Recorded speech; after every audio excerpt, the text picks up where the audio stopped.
弟子先读同修的一个分享。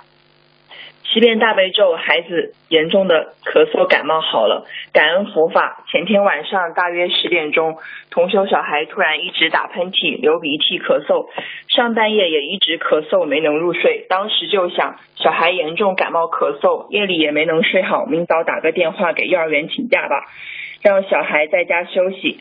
早上同修做功课时也听到小孩一直咳嗽，于是他给小孩念7遍大悲咒，求观世音菩萨妈妈帮助小孩某某某治感冒咳嗽病，让小孩回幼儿园读书，他也有更多时间念经做功德。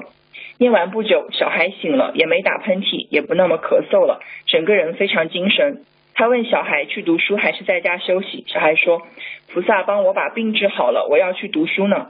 想起没学佛前，小孩每次感冒咳嗽都要吃几天的药才好些，心里很感恩菩萨妈妈，大悲咒太有能量，太灵验了。建议师兄们，小孩有小病小痛，看医生吃药同时，也给小孩念些大悲咒，让菩萨加持，病自然更快治愈。分享中如有不如理不如法的地方，请观世音菩萨和护法神原谅，请师父指正。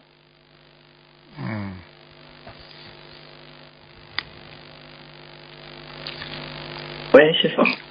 我在看，像这样是这样的，明白了吗？像一般的情况是这样啊，不管发生了什么事情，实际上只要好好的求菩萨保佑，菩萨一定会加持你的。